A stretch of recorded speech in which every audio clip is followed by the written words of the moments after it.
Hey guys, this is Blake and welcome to another episode of Kickass of Awesome. Today I'm going to be reviewing Yip Man 2. And I think before I get into that I need to discuss my opinions on the first one a little bit. I really liked it. I thought it was a stunningly well-made film. Great choreography for the fight scenes. And Donnie Yen definitely delivered what was probably his best performance.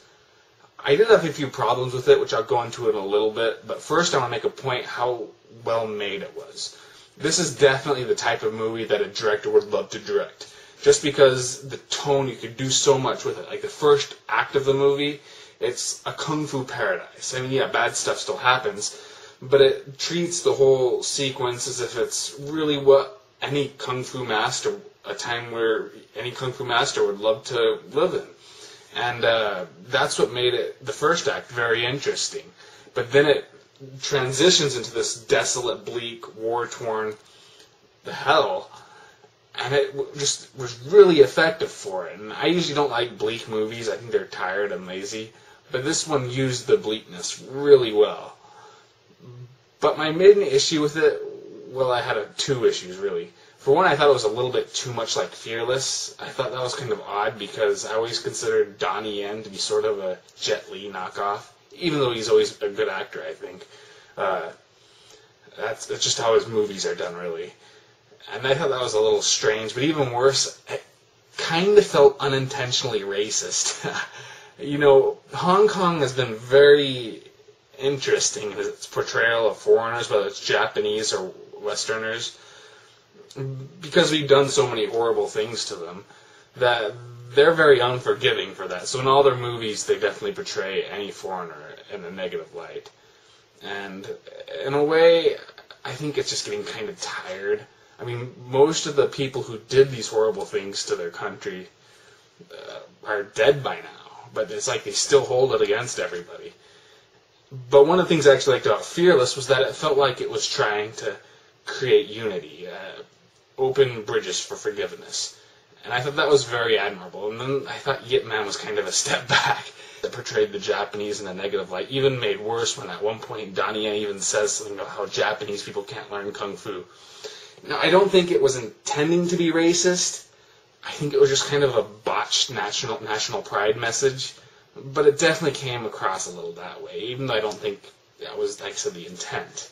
But otherwise, I still thought it was a very good film. And when I heard about Yip Man 2, the consensus was that it was good, but not as good as the first one. And I agree. It's definitely an inferior movie, but it still is, I think, a very good one. But the plot follows Yip Man, played by Donnie Yen once more, as he moves to Hong Kong and has to deal with angry rival kung fu schools, as well as the British government. Yeah, we kind of demonize the British now. But it's not as racist, and I'll go into that later on. But otherwise, it's, in a way, it was almost setting itself up for disappointment. The plot is decent. I mean, it's nothing wrong with the plot, even though it does kind of become like Rocky IV near the end. But it's definitely on a much smaller scale than the first movie, which I'm okay with. But there definitely is less on the line. And the directing, even though it's very well directed, it just kind of looks like your typical, classy kung fu movie. The first movie you could do so much with the tone and the style and the cinematography. Here you can't really do as much. It's just a very standard-looking kung fu movie, albeit, like I said, a very well-made one. But otherwise, I really liked it. Actually, I would say I like it just as much as the first one, even though it is inferior. The acting is really well done, and actually one of the things I always liked about Donnie Yen's performance is that you're almost embarrassed for the character, just because this character is a very dignified and likable guy. But he's pretty much forced to... he just lost that position, so you see him have plenty of embarrassing moments where he has to stoop lower than what he normally stooped to. And Donnie Yen, he tackles that almost awkwardness about the character perfectly. But most of all, I thought the person who stole the show was Sammo Hung. Holy shit, this guy was awesome in this movie. Now, I've always been a big fan of Sammo Hung.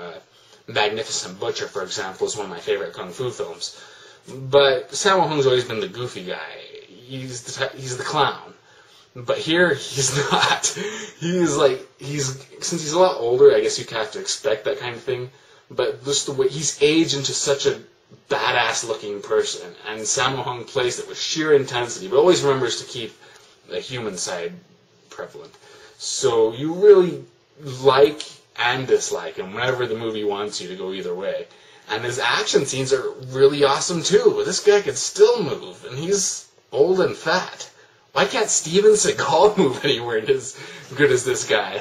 It was amazing to watch him again. And all in all, I think actually the fight scenes were a little bit better because there was just more dynamic between them. I thought the first one, for the most part, it was just Donnie Yen doing basic moves, really well choreographed moves. It was just normal fight scenes. Here, you'll have scenes like a bunch of guys attack him with axes, and he has to use all these different he has to pretty much use his settings to fight him off. The first one had a similar kind of scene, but like I said, it was more direct. This one, they're definitely going a little bit more the Jackie Chan route, where Jackie would always use the location to assist him in the fights. And but otherwise, it's not that much better. And anything else? Well, it's not as racist, like I said. Even though I think a lot of people will be a little shocked at this, just because they do portray the British as pretty one-dimensional for the most part. The reason why I don't think it's as racist is because the other kung fu masters aren't particularly portrayed any better. In fact, Sammo Hung for most of the movie is a flat-out antagonist. He's a complete jerk, and you see other kung fu guys just acting completely petty, and at a few points even seem like they're going to try to kill people. And so I just kind of took that as when you have insecure people in power, that's what you're going. Insecure people in power, that's what you're going to get. People acting like crazy douchebags. So that's why I don't think the movie was as racist as the first one. And the message is much more universal, just pretty much treat people with respect. And I like it when it's done well like that. I thought it was a very, very good kung fu film. Great fight scenes, really well made. Donnie Yen is great, and Sammo Hung is even better. So I definitely recommend it. If you want to read my full review, check the link in my description. Here's the trailer.